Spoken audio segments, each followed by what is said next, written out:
Good morning. How are we temperature-wise? Are we comfortable? Yes. This is that weird time of year where we have heat on and then it flips over to air conditioning, and if we need to, we can just crack a couple of doors and bring a lot of fresh air in. So I just want to make sure that everybody is good, because I want you to pay attention, because today's a great day and we are talking about freedom and responsibility. Yeah. Yay! All right.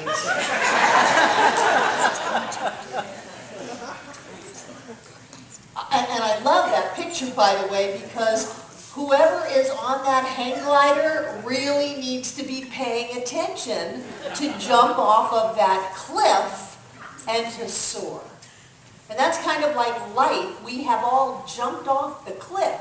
We are trusting that we'll have a good flight, but we need to pay attention. And human beings typically have two very conflicting values. One is freedom, and one is security. And often we have those going on simultaneously, and it's a dance, because we want to be free, but we want to be secure, we want to be safe. We want to have life move forward and wonderful, wonderful experiences, but we don't want to be so out there that we get hurt. And that's the dance. And the thing that I have found that really helps me with that is learning how to be free, but not be stupid. Maybe you have experienced freedom and stupidity. And it was a great ride until it crashed.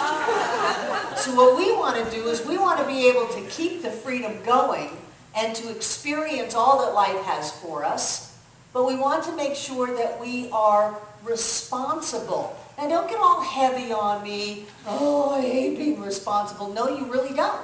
Because responsibility is simply the ability to respond. The ability to respond, to correct your course. Because sometimes, who is it? Edwin quotes Mario Andretti, if your life is under control, you're not going near fast enough. So sometimes when you're going fast, things get a little out of control, and the ability to respond to those circumstances is very helpful. To have our head about us, to pay attention, to be mindful, not to cave in, not to give up on our joy, not to pull the covers over our head and just hope that nothing happens that might disrupt us, but to know that we have that within us that can handle any circumstance and any situation, and it's okay to step out and to move forward in this, stepping forward in faith, and that faith that within ourselves we have what we need. I love this teaching. It says the divine plan is one of freedom. Bondage is not God ordained. We were not set up on planet Earth to be in bondage, to suffer, to struggle, to have the cosmic carrot dangled in front of us only to not ever get it. That's not what's going on. The divine plan is one of freedom. We are meant to be free. We are spiritual beings meant to live a life of freedom. Freedom is the birthright of every living soul. All of us instinctually feel this. The truth points to freedom under law. Thus, the inherent nature of man is forever seeking to express itself in terms of freedom.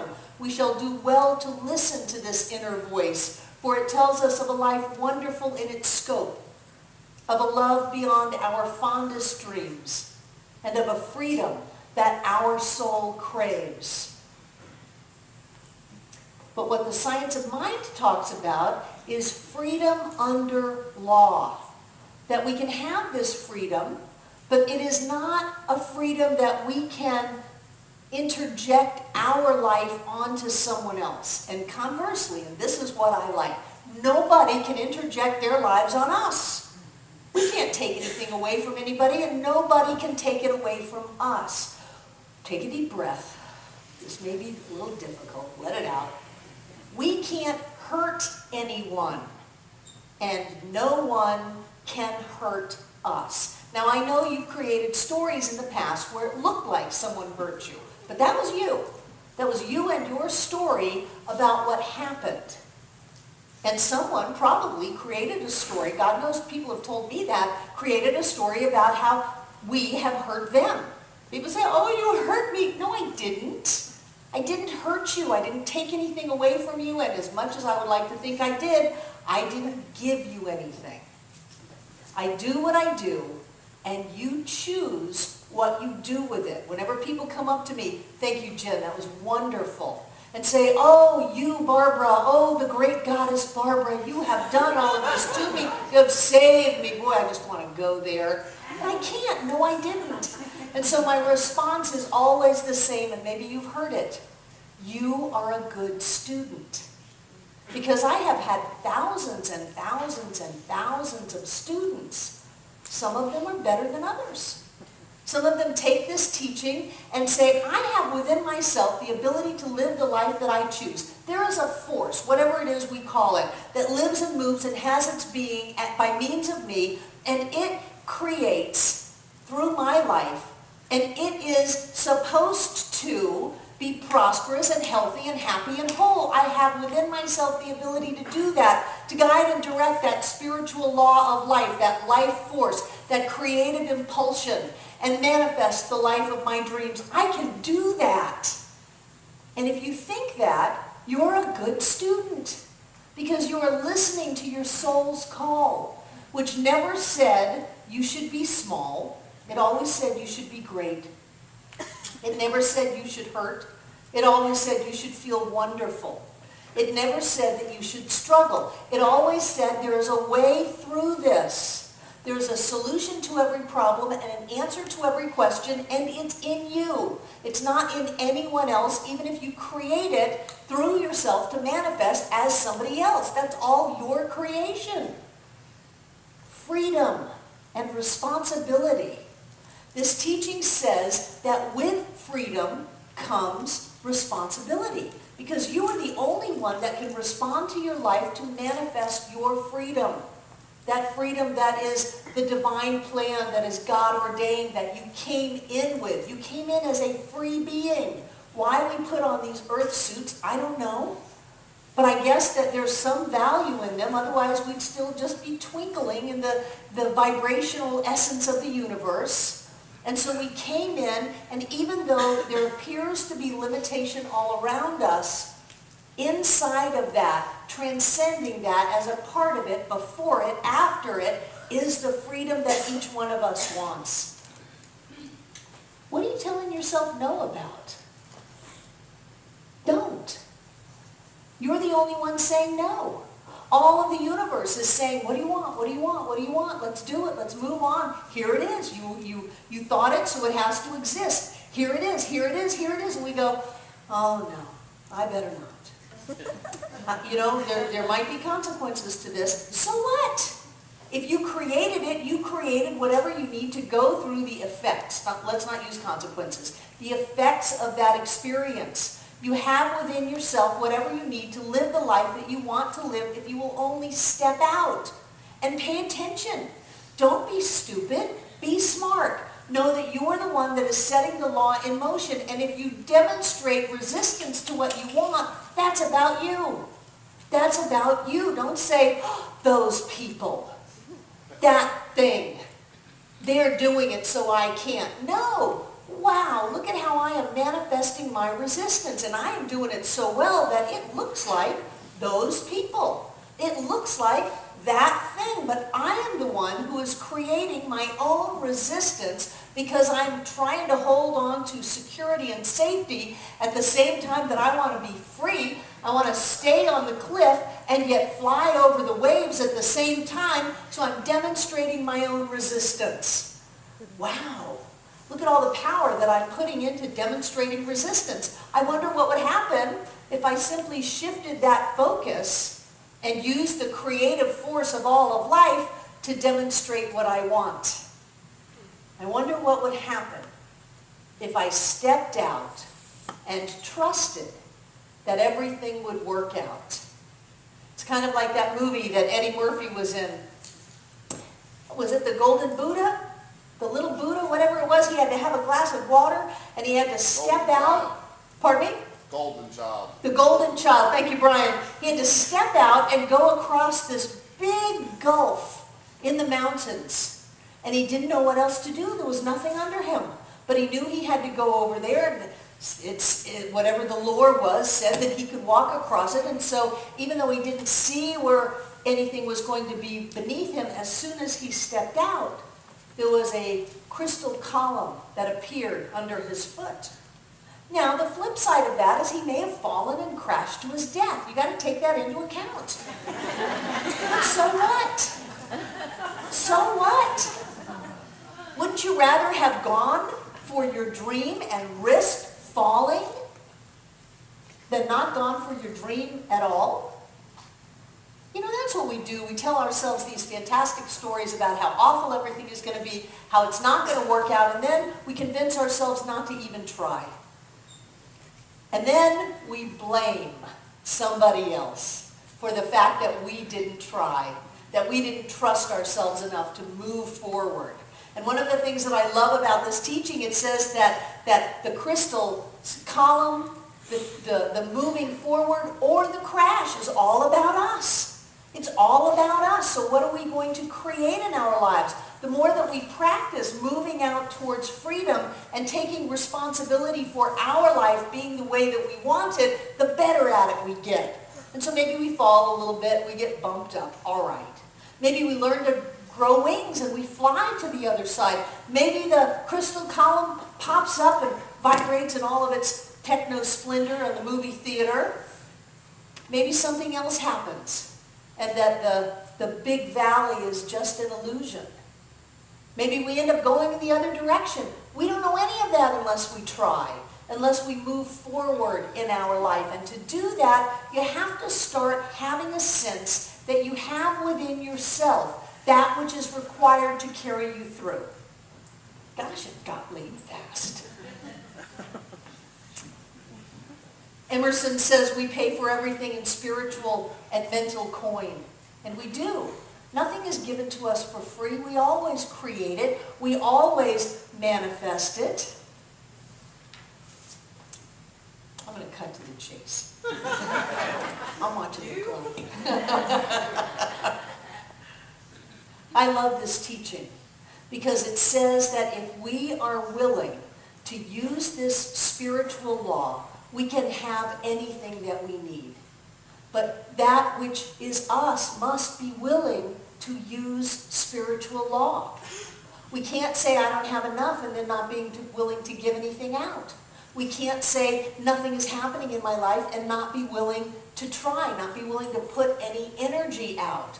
My favorite quote from the original 1926 Science of Mind textbook, Lesson 2, Introduction, first paragraph, says, mental science, which is the science of mind and spirit, makes a tremendous claim when it states that it can free the individual from the bondage of sickness, poverty, and unhappiness. But it makes this statement without hesitation and without qualification. It does not retract from that claim, and it never will. You can have freedom from bondage, limitation, and unhappiness. Poverty, limitation, and unhappiness. And this teaching will not ever say you can't. It does, however, carefully set forth the conditions under which it operates and the laws governing life, warning man that unless he understands these conditions and obeys these laws, he will not receive full benefit from the science of mind.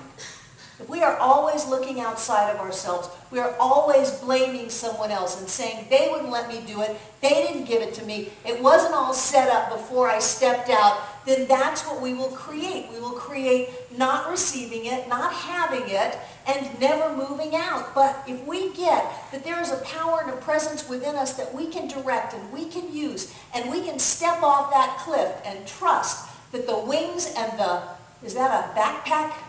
If there's a propeller on there, whatever. Otherwise, he's just flying on the winds, that the wings and the winds will carry him because, or her, whoever that is, because they have taken the time to learn how to use that, and they're the ones that jumped off the cliff, then they get to fly. You get to fly.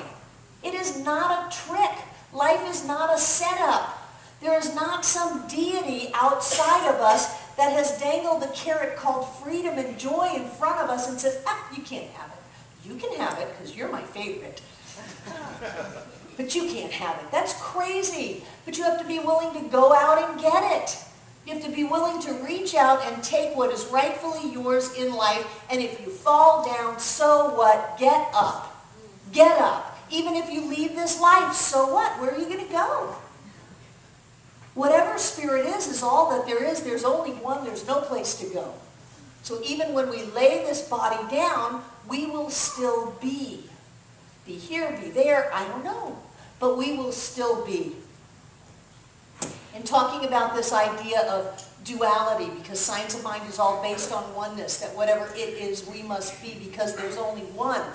But in talking about this idea in duality that most people hold on to, and then use that as a reason to blame and an excuse not to move forward in life.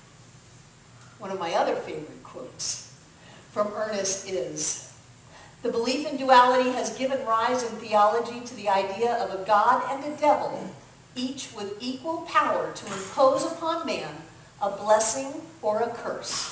And men have worshipped a devil just as truly as they have worshipped God. Even today, this monstrous thought is robbing man of their birthright to happiness and a sense of security. Even today, and openly, man still teach that there is an evil power in the universe, that there is damnation to the souls of those who do not fall down and worship they know not what. But the time is rapidly coming when such teachings will be thrown on the scrap heap and numbered upon the delusions of a frantic mentality." The idea that there is something that would hurt you is a delusion. The idea that you can either get a blessing or a curse, depending on the whims of the divine, is a delusion. It's all about this idea of separation, and it is our grasp to hold on to safety instead of freedom. I've got to turn off my feelings and my desires in the hope that I will have some cosmic reward. I can't just be who I am and go for what I want because somehow that's inherently bad. That is a delusion of a frantic mentality. And for people to capitalize on that and to continue to reinforce it in the minds and hearts of children and adults alike only keeps us stuck in the idea that life is suffering and struggle. Don't do that. There is nothing but a power and a presence inside of you that can only want joy, prosperity, health, love, happiness. That's the only thing that it can want. You want a will of God? That's got to be the will of God. How can the will of God be anything other than what it is? As you. The only thing that life can want is for you to feel loved, joyous, and happy. And your innate soul quest for freedom is your spiritual path. Learn how to fly. Don't just jump off the cliff and hope for the best. Learn how to use this law. Learn how to focus your thought. Learn how to generate the feelings of happiness and joy and peace and love. And then jump off the cliff and go for what you want. And if you haven't quite got it, that's okay. You may fall, but you'll be all right. If you haven't quite got it yet, you will learn. And I guarantee you, learning how to be happy, learning how to prosper, learning how to be free is better than any amount of time spent hiding in the corner with the covers over your head. This is who you are. You are free. Freedom showed up as you. Live it, and so it is.